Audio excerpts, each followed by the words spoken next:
Welcome to H2EG Backstage, and today's very special edition episode, I have Anastasia Hera. She is a singer-songwriter, a producer, an entrepreneur, businesswoman, anything you want to call it, she is. How you doing, Aya? I'm doing well. How are you doing? I'm great. I'm excited you're on this show. Me too. Good to see you in person. I mean, you've seen me in person. I've seen you in person, but it's been a while. And I say last time 2017.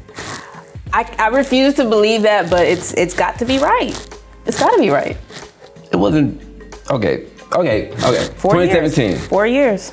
So how are you? Thank you for joining us today, because I know you're busy. I know this might have been a little short notice. Right, yeah. No, I mean, I'm happy to be here. Yeah. You know, I don't have anything on my calendar as far as performance, and so times like this I devote to making my community connections and talking to my friends and making new music. So you caught me at a good time.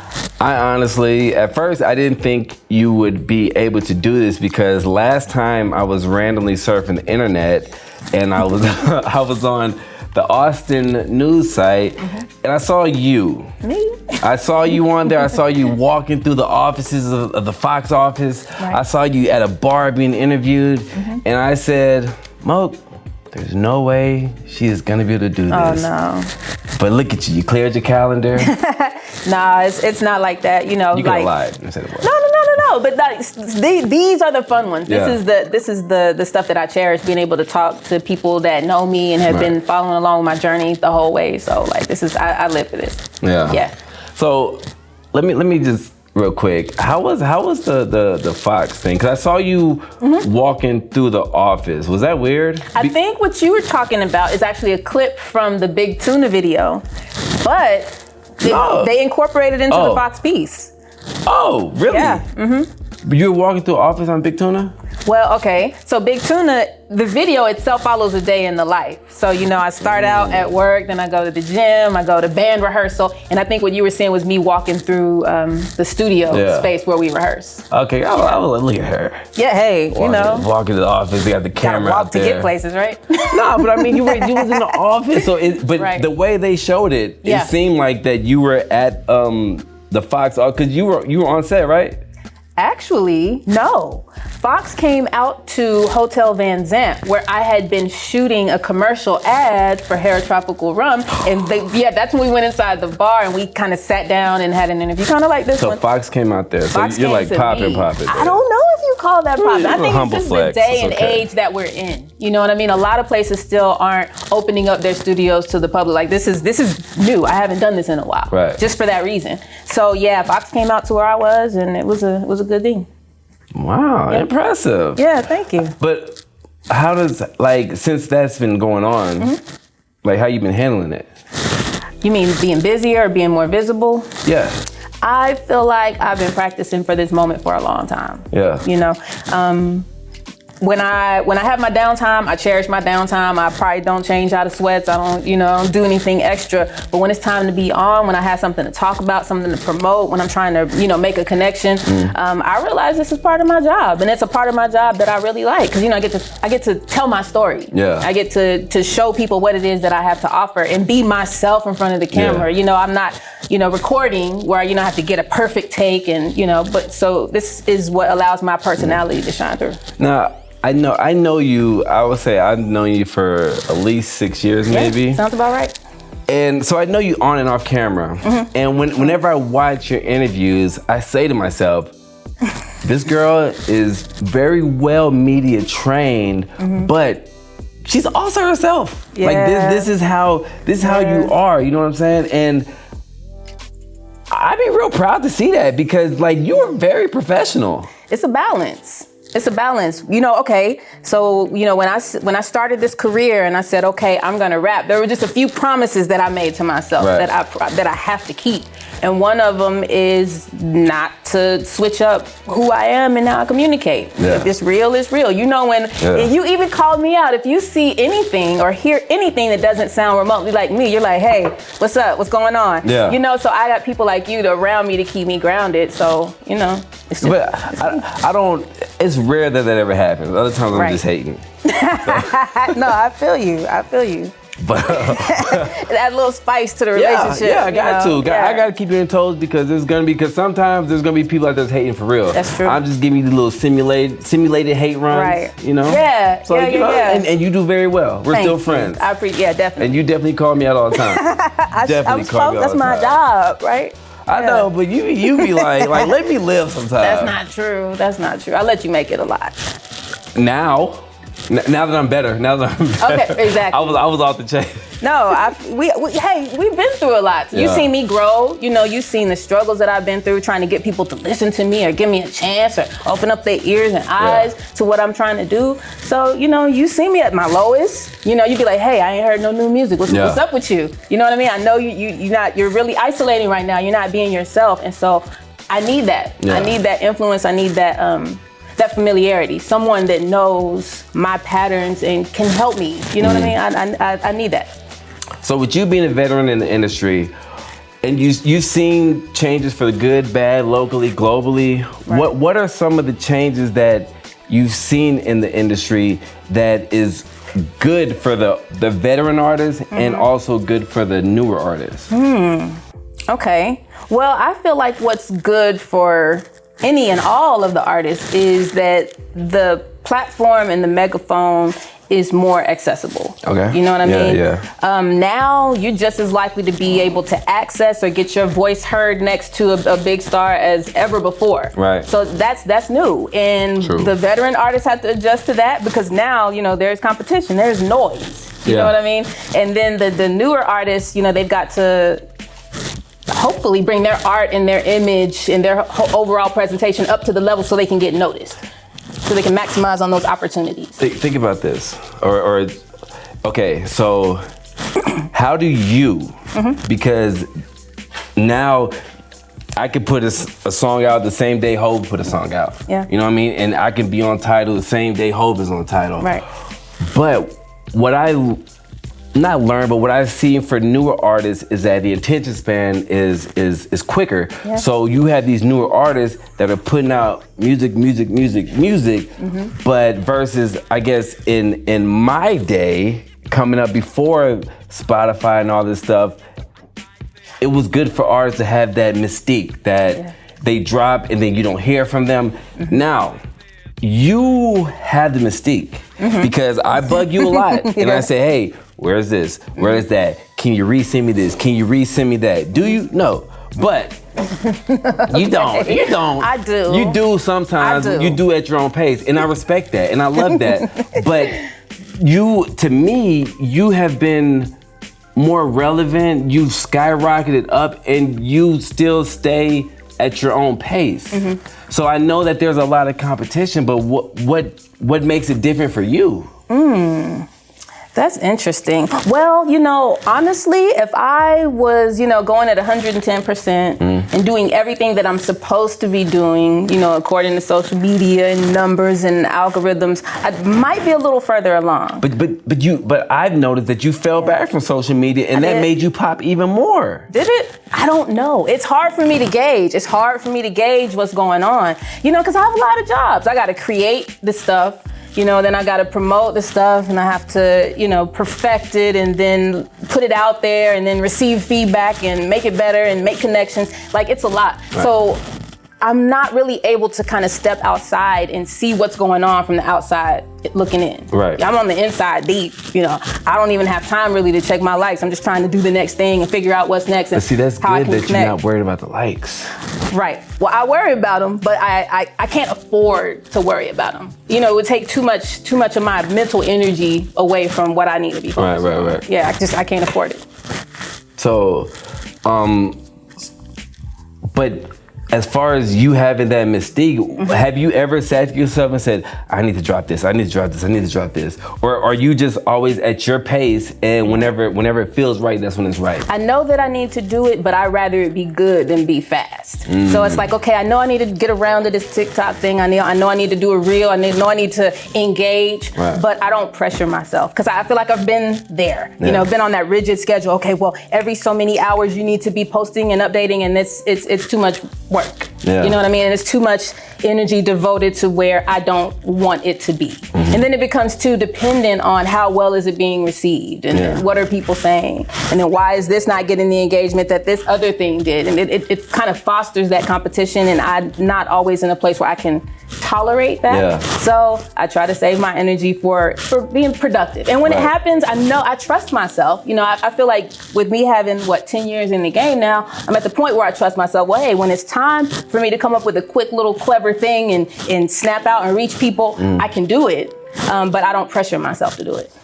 Now, so 10 years in the game. I remember back in the day when I was rapping, we came across paths during the what was it? The Cleaners and Calm Child era and all that stuff. Definitely.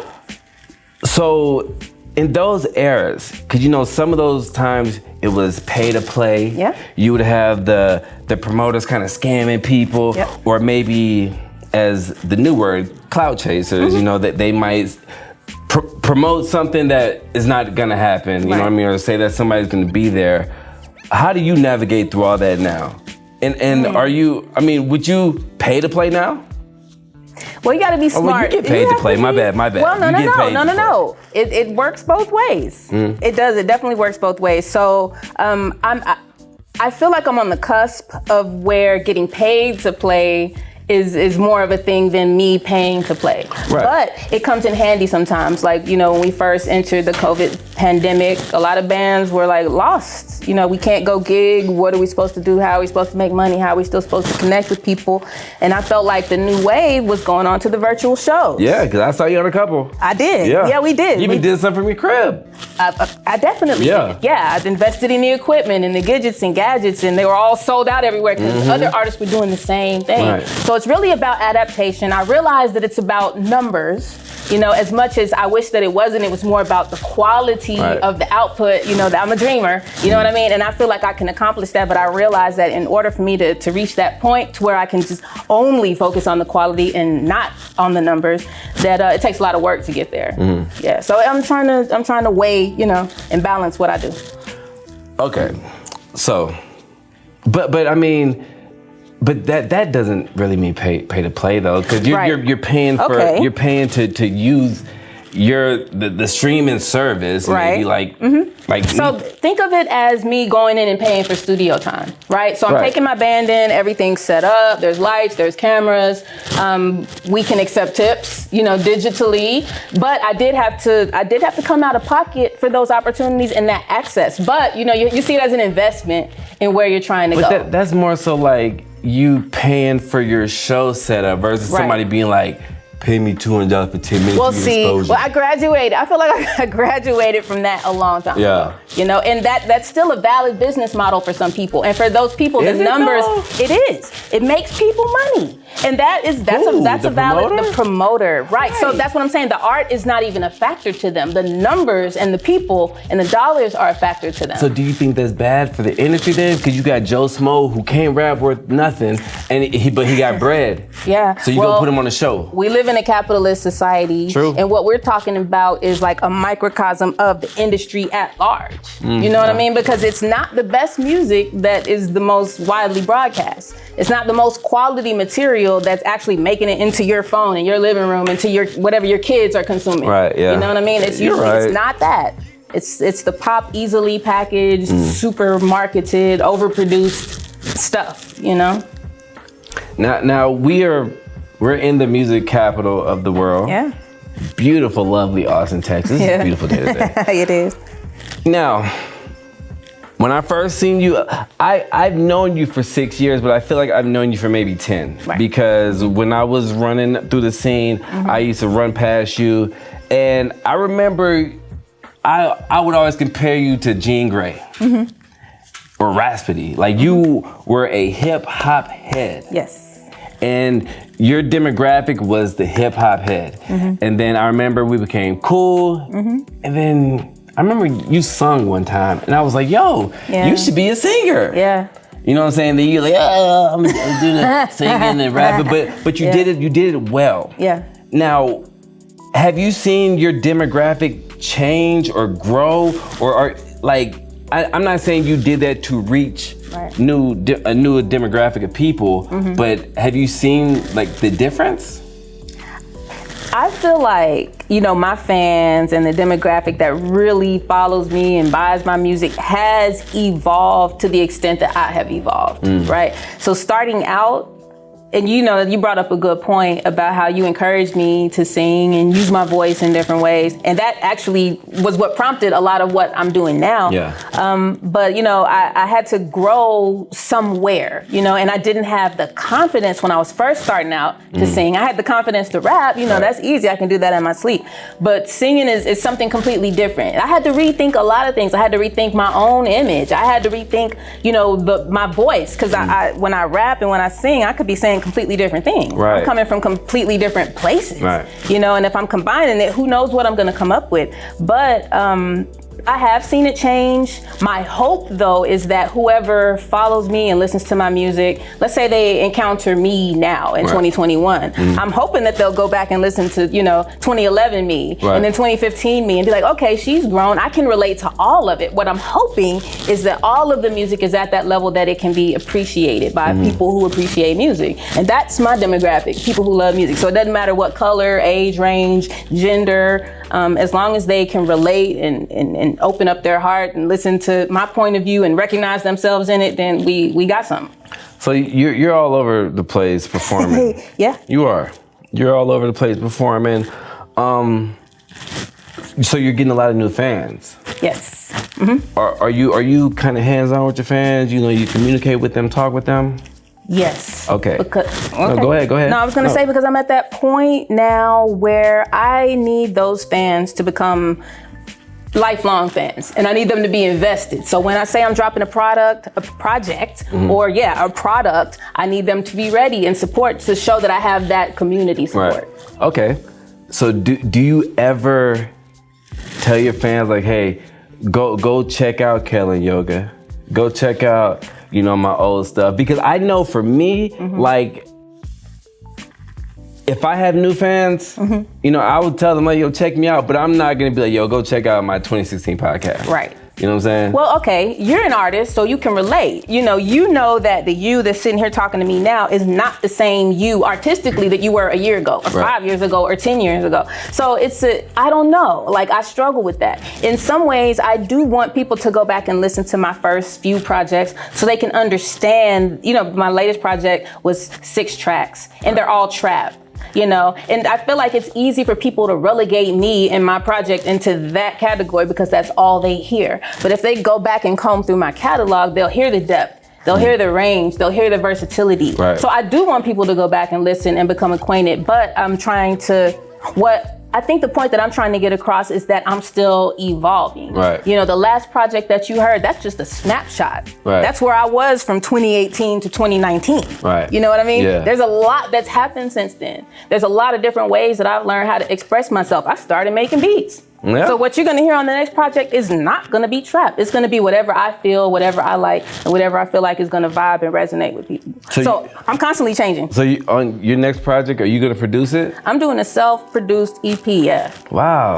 I'm stepping out there with it. I've sent you plenty of beats. And you have. I'm just saying. You have. No, you have. I'm just talking, man. Yeah. I mean, I would love to do a Moke and Anya combined. I just want one song. Collaboration. I just want one song. I've heard some beats that qualify for that. We could do a EP, whatever. You know, I don't like EPs. Because I feel like they're too short.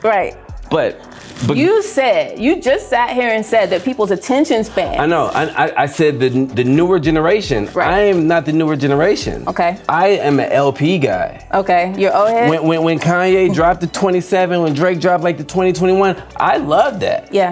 Usually when artists, I don't care if they're big or small, if they're dropping 6 tracks, I'm not gonna listen to it. So then I'm asking you, as an artist, should I target my output toward you? Like you're not a casual average listener. You're a connoisseur. But you're not coming across new music on, you know, just your phone and then not gonna put it in your headphones and then big speakers and then you're not experiencing it. Don't cater to me because I'm difficult. I'm difficult. That's what I'm saying. Like the mass, they want something that they can consume right there and digest it and be good. Instant gratification. But I'm difficult, you know what I'm saying? So I feel you. Yeah. But so I gotta make music for both. So I have to make some McDonald's, for this segment, and then I gotta, make you a steak, medium rare. You know what I mean? And I feel like there's a way to do both and still be dope. So that's been my goal, is to be able to satisfy all ends of the spectrum. Oh, she got the hot stuff, but she also, it's deep. It's layered and it has meaning and symbolism in it. Like I feel like I'm the one. If anybody can do it, I feel like I'm the one to do it. I just thought about this. If you ever met a room and say there was like 100,000 people and they just saw your newest performance, but they said, we want like 2 projects to go by to see your growth and whatever. Yep. I would say Kel and Yoga and Born to Love You. Because Born to Love You was right when you started the singing. Yeah, that's true. You know what I'm saying? And Kel and Yoga is, for me, I'm being biased, is when I really started listening to you, you know what I'm saying? But you was like spitting. Yeah. You know what I'm saying? And so you're spitting. Yeah. Showing that you're just as good or better than all the dudes around. And then, as I told you this before, and this is not biased, you're singing and you're singing better than most of the R&B chicks in the town. Yeah. And I'm not trying to start nothing. Yeah, no, I am of course not. But I told you time and time, like, yo, you should be doing R&B. You better than all these girls, whatever. But whatever. No. I feel you. What would you recommend to people? Okay, so I'd have them go back and listen to the Unkind Summer, which was my first album. Okay. Right, and that came out in 2012.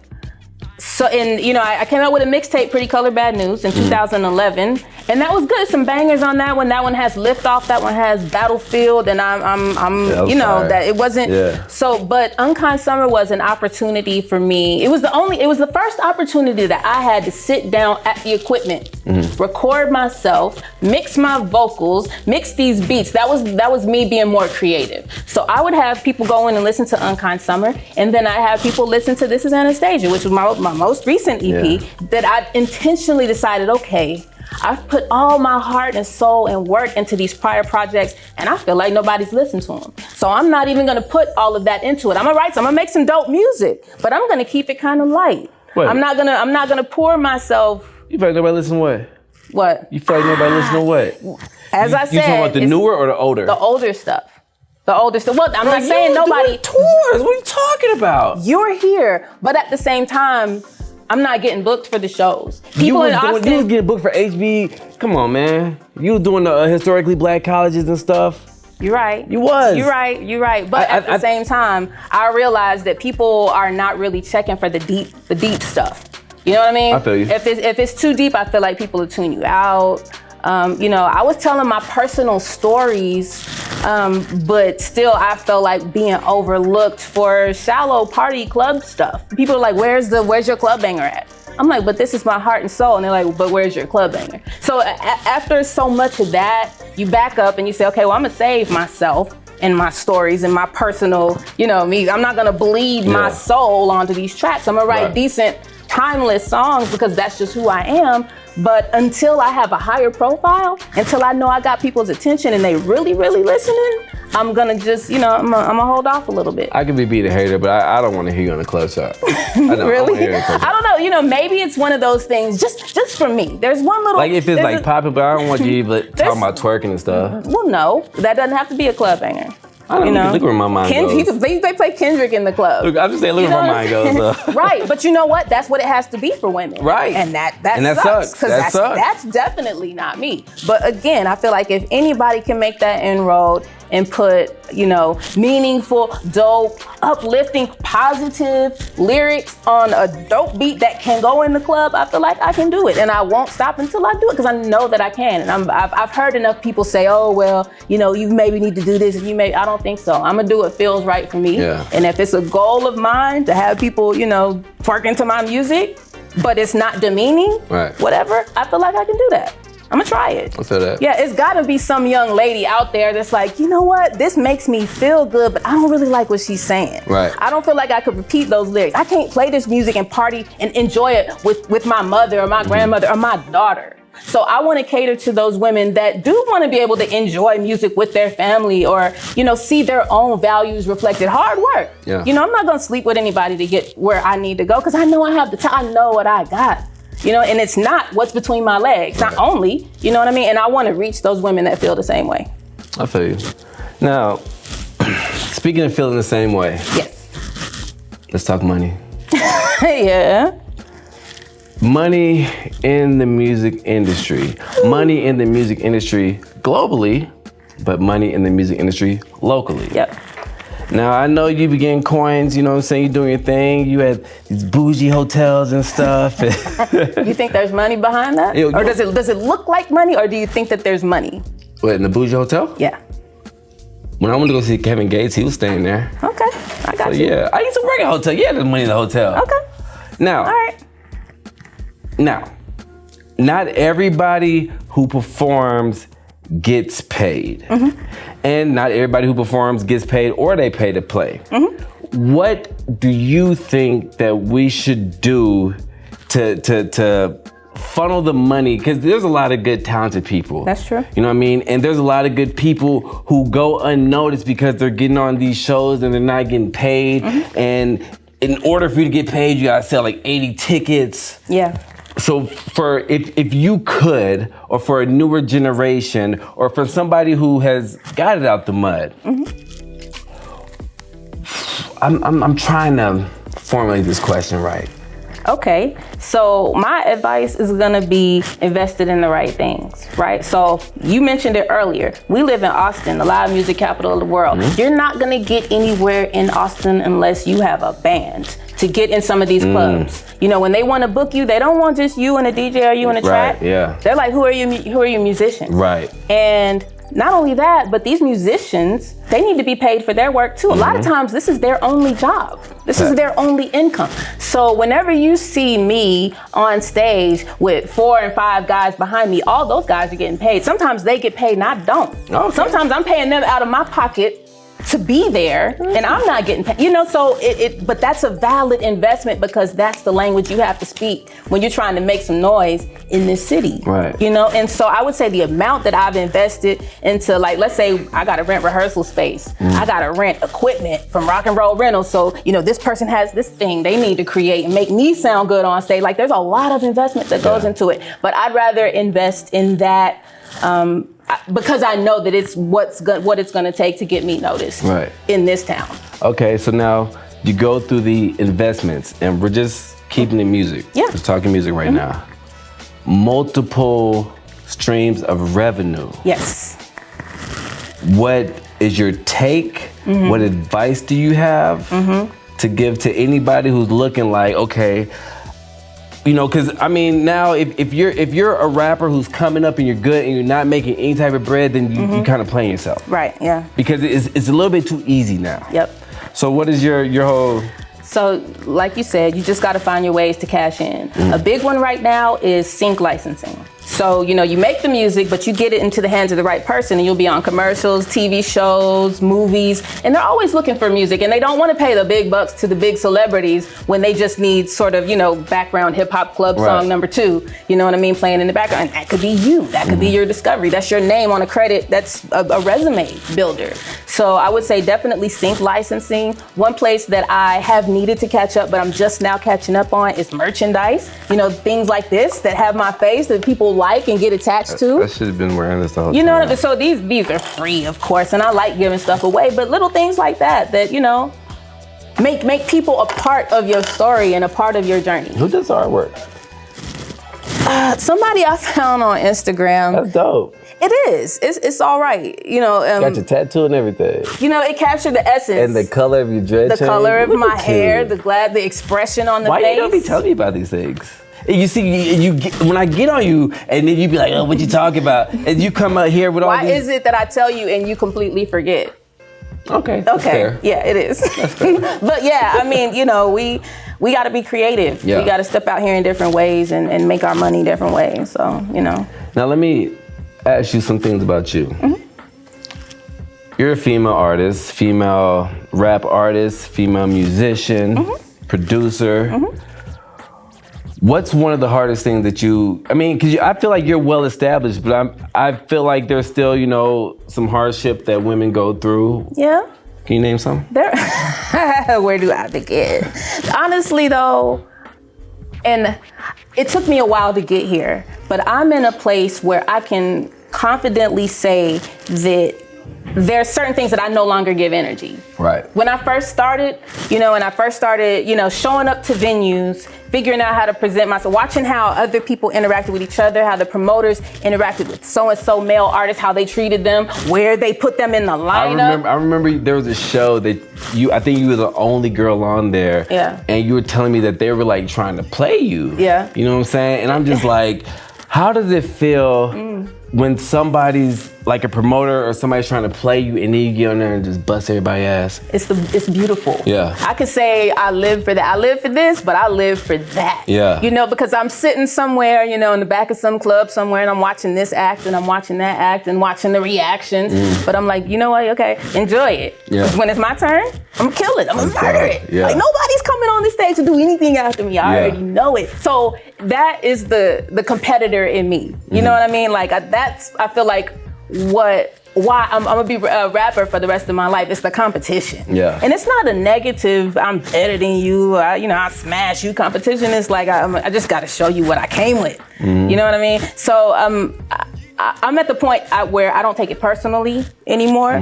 I know that if I'm ignored or overlooked or whatever it is, it's not because I'm not dope. Things happen. People have preferences. People have friends that they're gonna always put before you. And I've seen it. I've dealt with it. There's certain audiences in this city that I haven't been able to reach because there are gatekeepers here that just don't mess with me for whatever reason. If you mind, which name like something? I don't want to name names. No, I'm not saying no. I'm not saying name. You want me to come at them? I'm not saying name the gatekeeper. Yeah. I'm saying the audience. Listen, I'm gonna talk very candidly with my friend here because we here. Let's go. So, like for instance, I ain't never been on an urban music fest. I feel like I fit. I had an opportunity one year, but it was because they wanted all 5 of the chicks that happened to be on the Austin Chronicle. I was gonna ask you. cover. I was like, you got on something like that. I was the proprietor of the Urban Music Fest said, hey, gather up all those 5 women, y'all come up with a mega set and let's showcase you guys. And I took it upon myself. I stepped out of my artist role, right? Humble myself, set all my little ego to the side, and I contact each one. Hey girl, hey sis. Yeah. Let's do the Urban Music Fest this year. We'll split up our set this way. We'll do this. It'll be great. And one by one, they all either didn't respond or didn't want to participate. So there are opportunities like that. That's just like, But did you do it? I did it. Me and H2EG, we did it, and it was good.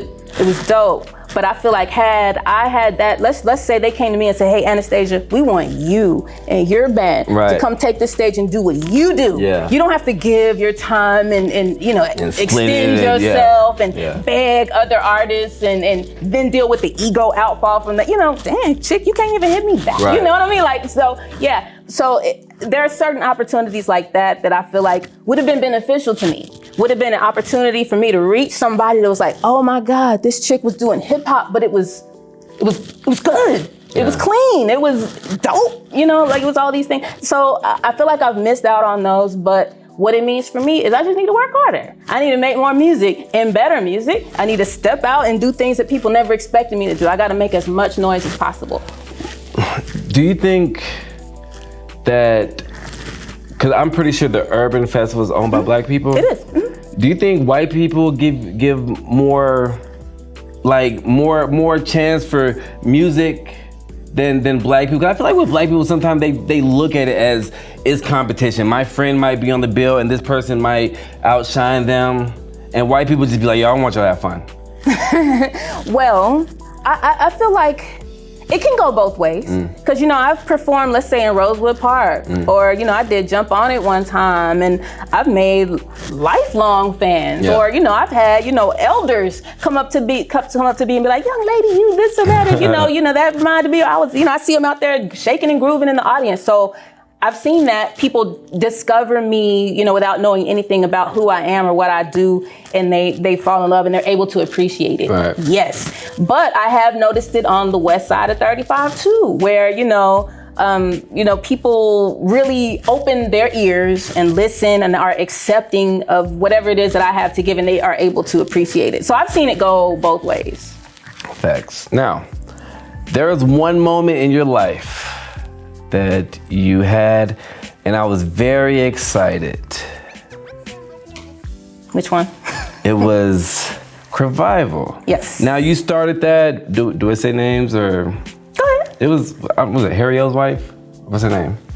Lydia. Lydia. You Harris. started Yes. A record label. Yes, I did. You started a record label. And the first question I said is, can you sign me? Because I was on some like, yo. Right. Now. Yeah. Now, what for the people who think, because back in my day rapping, I used to think starting a record label was like, yo, my label's called Thoroughbred, let's get it. You know what I'm saying? But you actually went through the proper channels. Right. Now, how do you benefit from that? So, a lot of this is hands-on, on-the-job training and learning. So for me, starting up, go ahead. Sorry. Let's take. How did you and Lydia link first? So I had a mentor at the time, Jonathan Clark, and he actually was one of the co-founders of Death Row Records back in the day. Wow. Along with Lydia and her husband and all the people that you hear about. But he linked her up with me because she's doing, in her own right, she's extending opportunities to women in the business. Right. And you see how I've been moving with Cake, my nonprofit, and always putting on and vouching for women in the industry to come with their own resources and not be dependent on other people to help them get somewhere. So he linked me and Lydia up, and we started that process. And I am still learning from that whole experience. Right now, Revival is serving as my publishing company. So, the music that I write and register and, send out to be sync licensed, like all these things that I'm telling you, like I'm putting into action for myself. And I'm learning best practices. There's a lot of trial and error too. Because a lot of people, so some people will tell you, other people won't tell you. They'll let you bump your head and figure it out on your own. Right. And there's a place for that. I appreciate that too, because I'm a stubborn person. I have to see things. I have to feel things in order for me to know how to operate and how to move.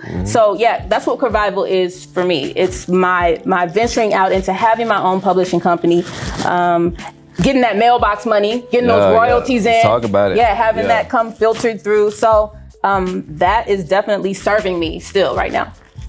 Okay, now, I'm surfing the net. I'm on Instagram, I'm liking pictures, going. I see a clip. I see you on top of an 18-wheeler. Yeah. I pick up the phone. Why don't you tell me about this? Right. You making new tracks, you ain't telling me? Yeah. What was that? Wow. And that was fire, like, to be real. Yeah. No, Changing Lanes was definitely a whole chapter. So, during the pandemic, 2020, I'm kind of just sitting at home wondering how things are going to go. Is it up? Is it down? I'm not writing. I'm not feeling creative at all whatsoever. All of a sudden, there's a guy, who has a company that teaches you how to get your CDL license and get you into the trucking industry. And it's Black owned and it's in my backyard in Pflugerville. He needs a jingle. Wow. You know what I mean? That's an opportunity. Okay, so how do we make this? How do we do something for this business, but also benefit ourselves? So, my mind, you make the jingle for them, but you make it a mini single for yourself. You showcase your talent and what you're able to do for this business. Maybe other businesses say, hey, I got this eyeshadow or this product or these plants or whatever it happens to be. I know that you have the skills to reach a certain demographic. I know you can make this sound dope to a whole new audience that we never thought of before. And when the owner and I were discussing this idea, I asked him, well, wouldn't you rather have a male voice on this project, being that it's a truck driver? And he said, well, you'd actually be surprised how many women are coming through and getting their CDL license, taking control of their careers. And that's what I thought you were doing. I said, yeah, look at this girl driving, getting a CDL. But when I heard that, I was like, I'm on board. I'm all for that. And that's what I'm all about. So, it's not only do you do the commercial, you shoot the video. Not only are you in the truck, you're driving the truck. You're on top of the truck. So you were driving the truck? I drove the truck.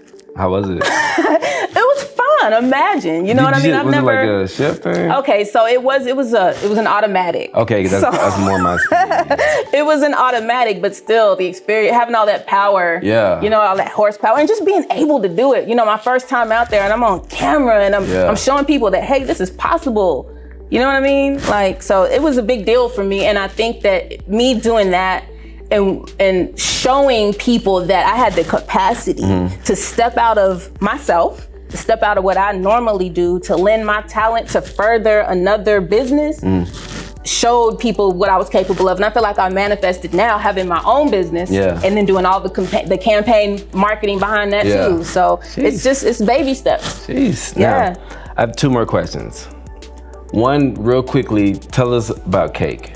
Cake, yes. Creativity, abundance, knowledge, and elevation. So Cake is, it's a nonprofit.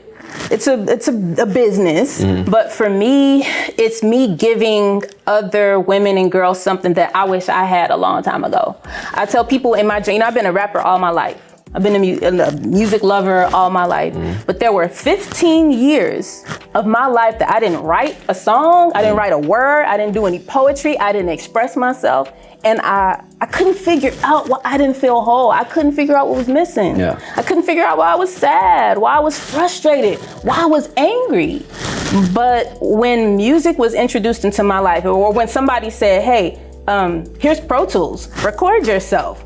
Or here, this is how you download beats off of YouTube and then you just write what you feel. Until I had that in my life, I was working, mommy, going to school, trying to do all these things and make all this money and figure out life. But until I had music and creativity at my fingertips, I wasn't living. To be honest, when I got into music, that's how I met you. That's my social life. You go through my phone, all the friends that I have, I met through rap. Right? So if somebody could have reached me, a year into that valley or 10 years into that valley, I could have discovered myself a lot sooner. So I don't want anybody else to suffer like that. So if you're interested in music, but you're intimidated to go to the studio because there's a lot of dudes there and you don't know what the expectations are, or you don't know how to work the equipment, or you have a lot of questions to ask, but people are not gonna be patient with you, or this person is gonna charge you all this money for studio time but not direct you on how to properly get a good recording, we can bypass all of that, because hey sis, I got my own studio space. Come in here, I'll teach you. I'll show you. Your daughter wants to make beats? Come in here, I'll show her how to make beats. So that's what Cake is. Cake is me giving back. I'd be mad if my daughter was like, I want to make beats, but I want her to teach me. I'm like, man, what are you talking about? Like, I'm right here. Man, we might surprise you. I know. Yeah, I was surprised when I heard the beats. I was like, look at her. Look at her. She ain't finna use none of my stuff now. Hey, no, I love what, I need that. I need fresh blood. I need inspiration. That's always what you brought to my life.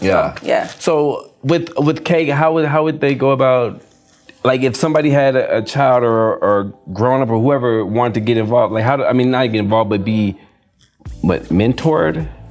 How would they? The easiest thing to do is just follow on social media. Reach out on social. I man all of those. Just like I man my Anastasia _Hera. Cake is right there too. So if you say, hey, are you doing anything for girls coming up? Or let me know when you have a songwriting workshop. Let me know when y'all are putting on a little show, where the girls can kind of step up their performance game. That would be the best way to do it. Just reach out, I'll reach back. And we're about to start now that, things are opening back up and, kids can get vaccinated. We're about to start ramping back up and doing some things. Nice. And before my next question, I want to put some respect on people's names. Yes. Who are the heroes?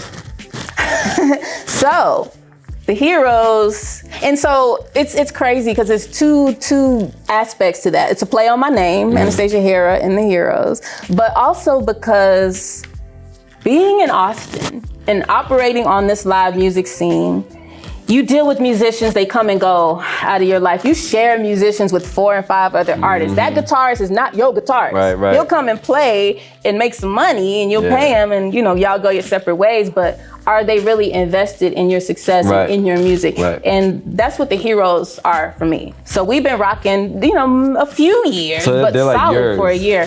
They play with other artists, they do. But when we come together, we're Anastasia Hera and the heroes. Else. No. That's my first line. Chip Belton is my MD, and he's the one that pulls in, who's got, like, for instance, our last show, we had a violinist. It was my first time performing. I love violin. Oh yeah, her name's Christina Steele, and she's amazing. You got a video of that? I'll give you some. I'll show you some. But yeah, you know, working with a woman, I think that was my first time working with a female instrumentalist. It's a whole different experience because she got that intuition. She's not gonna be overbearing doing but she's like, oh, I can slip in here. I can accentuate like this. It's a beautiful thing. So yeah, I got Chip Belton, and he also plays bass. He makes sure all the music is right. He makes sure we sound good. You know, all our mics are checked, everything. And then I got DJ Porter. He plays the keys. Like I don't even understand like how his brain works. You know, I might say and then he'll compose a whole symphony around that and it's like, damn, bro. And he's so good, he can't even keep it simple. That's how crazy it is. And then I got Tevin Keaton on drums.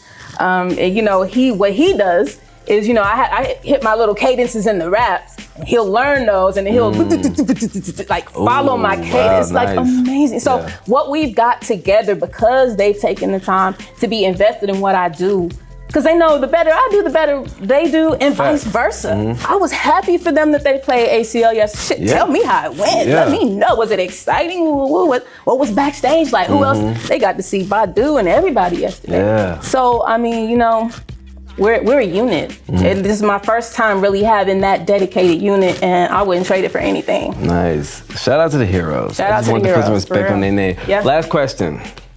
As always. Yes. I'm surfing through the internet, seeing, and you don't post as much as much as I would like you to post, because I like being nosy. But I see that coming soon, you have a drink. Yes, that's right. A drink. What's the name of this drink? Ooh, so. And this is a smooth drink, too, man. It's an adult beverage. It's called Hera, tropical rum. Hera being my middle name.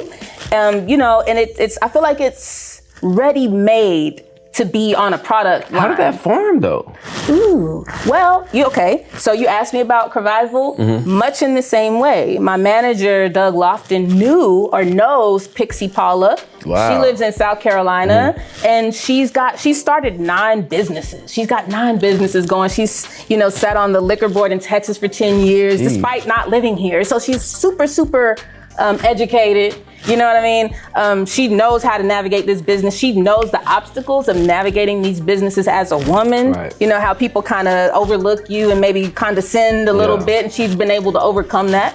And so he linked both of us up. You know, she's like, so when you go out or when you do drink, what is it that you like? You know, kind of telling her about my youth here in Austin, Texas, going places like Flamingo Cantina. Oh man, Malibu rum. My nickname used to be Malibu Stacy. Yeah. So it was also because I drove a white Malibu. But you know, the Malibu. You were drinking. The Malibu rum and Coke was my thing, right? So I'm like, okay, well, you know, I'll do a rum. I kind of have the tropical thing. That's my aesthetic. That's what I like. You know, I did the Puerto Rico, I did the Belize. You know, I feel like it fits. She's like, I think we can do a banana coconut. I'm like, a banana? Ooh, that's different.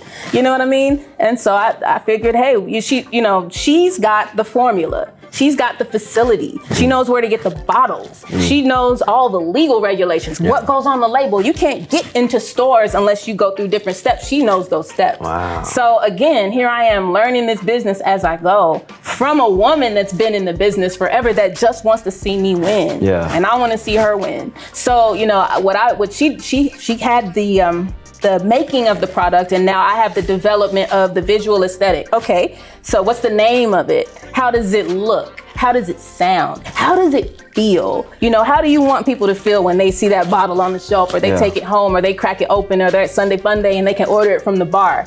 Oh shoot, I went to junior high with that girl. Look, you know what I mean? So this is my opportunity to express myself in a completely different way.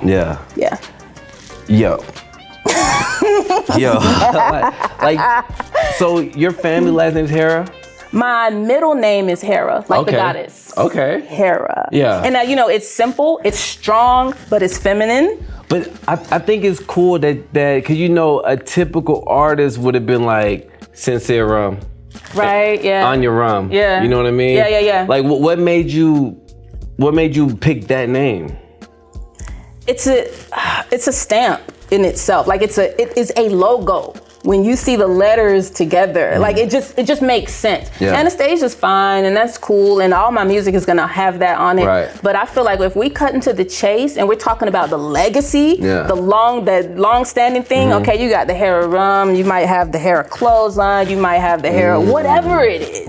We're gonna expand from there, but this is where it starts. It's a solid, it's a foundation, Hera. So now you got this girl who's an artist, and then you're unlocking a whole new stream of revenue that has nothing but everything to do with music. Yeah. Because in Austin, I mean, like, what do people like with their music? They like drinks. That's right. So did you didn't come up with the flavor? I did not come up with the flavor. Okay, no. But like the final flavoring, did you get like prototypes? Yes, I did. Of different tastes. That was and things important like to me. That was important to me because I'm not gonna put my name on just anything. You know what I mean? As you might know, I don't do all the features people come ask me to do. I don't do all the shows I remember I sent you a feature back in the day. Stop. I'm just saying. I'll sit it out until it's the right time. Yeah. I'll sit it out until it makes sense. Right. But with this, it was like, well, you know, this is worthy of, you know, I did have to taste it first. Right. I let my mom, my dad, I came up with a little quiz, questionnaires, you know, rank it on a scale of 1 to 10. Tell me what it is you taste. Tell me how it makes you feel.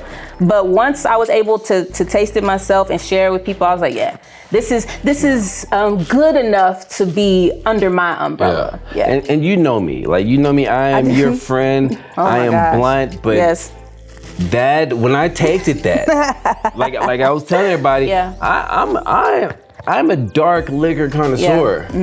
I don't really do the clear, but that thing, boy, I'd be in trouble. Boy, I'd be in trouble. Hey, you know, just like everything else, I want people to enjoy. You know what I mean? It ain't got to be every day, but when you turn on my record or you know, scroll my social media, there's a certain feeling I want to evoke, and I want the liquor, if you choose to partake, I want that to reflect that. Felt. And my last question, I was gonna ask you, two questions. One, where do you see yourself 5 years from now? But I was gonna ask you if there's anything you could have told your younger self, but I'm not doing that no more. Okay. Is there anything that you would tell younger women, younger girls that are trying to pursue just anything? Like, 'cause it seems like you have your hand in a lot of stuff, so I don't want to just keep it at music. Yes. So where do you see yourself 5 years from now? And is there anything? 5 years? No. 5 years from now, like 5 years ago, I don't think that I would have foreseen where I'm sitting at now. I knew that I have I believe in myself, and I know I have the tenacity to know that I can accomplish whatever it is I want to accomplish. But for me to be at this point in my development to where I can get up in the morning, yawn, go sit down on my computer, make a beat, write some vocals, record them vocals, send them off to get mixed and mastered, get them back and have it ready to go, do my own artwork, all of that, I would never have thought that I would be at the point where I could do it, and I know that it's dope, and I know that it would be accepted. You know what I mean? So for me, that growth means everything. So 5 years from now, I want to be even more efficient at what it is I do. Okay, well, this car company needs a jingle or whatever. Oh, I can make that happen. I know the videographers and the producers and the whoever I need to put my hands on. Like I want to just grow as a businesswoman and just be, you know, just grounded in what it is I do. I wake up in the morning, I come do a taping, you know, with my friend in a professional environment, and then we keep it moving. You know, I bring in my product. So that, but magnified, like times 10. And I think if there was anything that I could tell young ladies is know what you have. Know what you have, even if you don't show anybody else. I know what I'm sitting on. I know what my body looks like under all of this. I could be on beaches or whatever, but you know what? That's not what I'm here for. It's not what I'm here to show you. That's probably not what you tuned in here for today. You want to hear what I got. You want to hear the substance. So know that your substance, whatever's underneath, is enough. And if it's your choice to expose more, then do that. Do it confidently. Do it tastefully. There's a way. to do it. You don't have to take the low road. You could definitely take the high road. And anybody that can't respect you for that is not worth your time and attention. That's it. Said beautifully. I wish I could have I had to learn that lesson myself. Yeah. And I've always had to stay within certain boundaries because I've always been a mother. I became a mother at 17. So I've always had someone else to think about, someone else in the back of my mind that would they be proud of me if they saw this or heard this or came across this in 10 years or, So it's always been a factor for me, but I wish I had the confidence in that to say like, you know what, this is what I am. I'm not gonna try to be anything different. I molded I let other people come in and try different styles on me and say, hey, dress like this, or hey, why don't you do your makeup like this or whatever. And I tried all that. Yeah. But it wasn't until I figured those things out for myself and figured out who I was and am as an artist that I'm able to say, you know what, if you like it, you like it. If you don't, kick rocks. Let's go. Yeah. All right. Well, when we come back, are you ready for some trivia? I'm ready. Are you sure? I think that I'm ready. All right. I'm prepared to be caught off guard and embarrassed. So you never know. Well, you never know. Take it easy on me, though. We're going to take a quick break on this special edition of H2EG Backstage. I'm Moke. This is Anastasia. We'll be right back. All right. Welcome back to H2EG Backstage. I'm your host, Moke Wallace. I have the lovely Anastasia with me. And now we are going to have trivia, but this would be Blitz trivia. Okay. Are you ready? Do you need a moment? No, I think that I'm ready. We'll see. All right.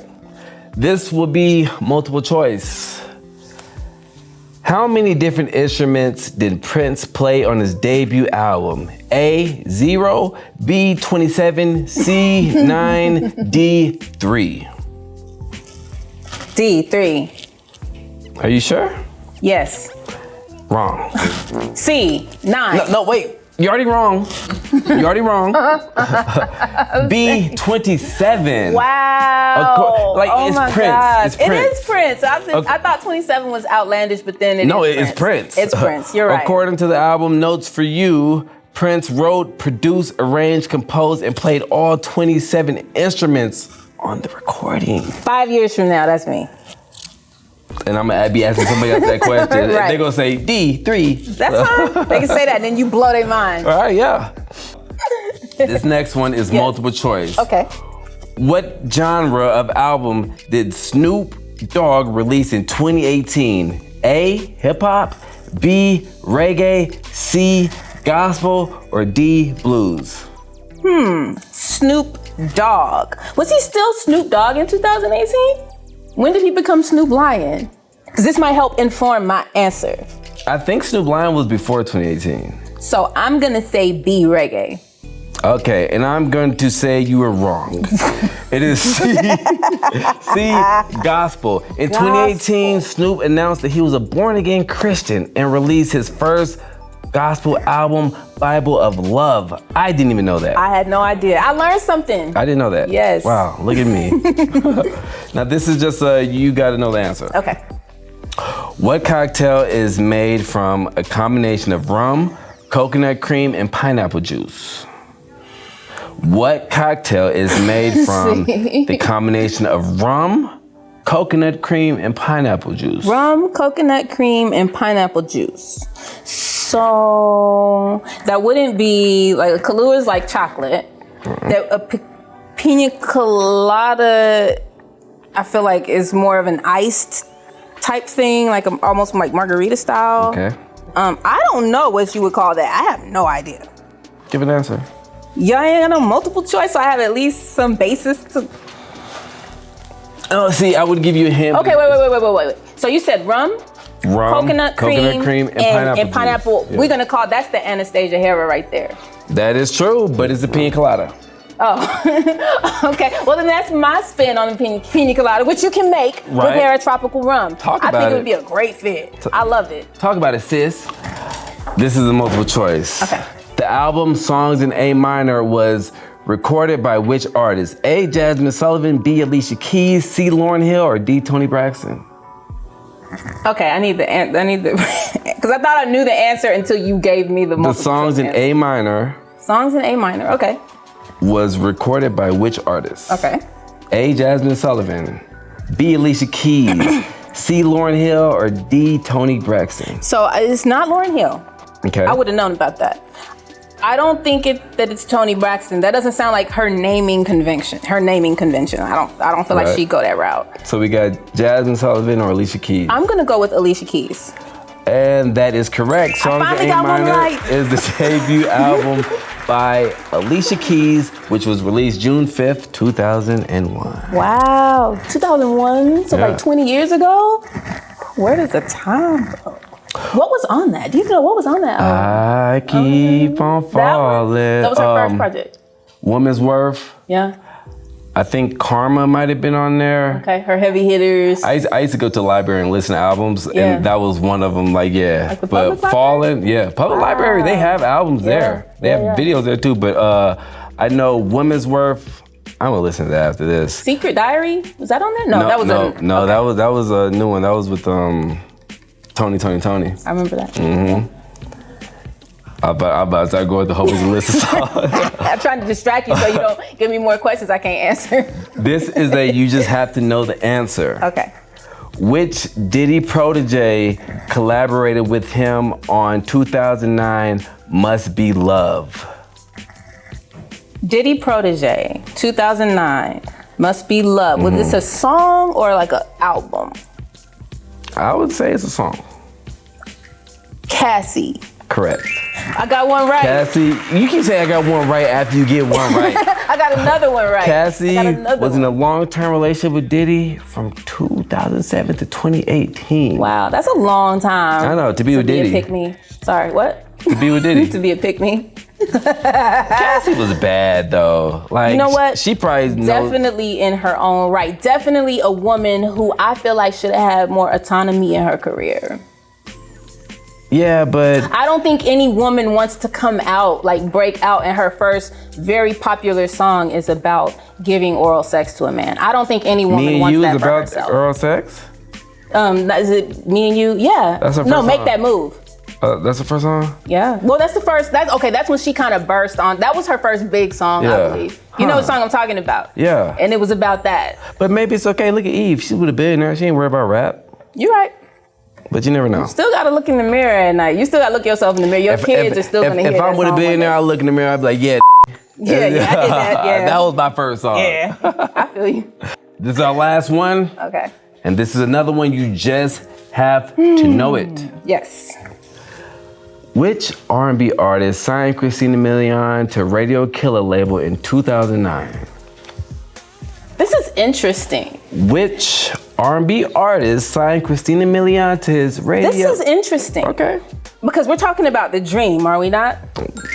And so the two women that you brought up, hold on. No, I'm just saying. Because I feel like it takes a woman to point these things out. Okay. The two women that we're talking about are women that had their careers made by men that they were sleeping with. Wait, but Christina Milian was messing with Dre first from Cool and Dre.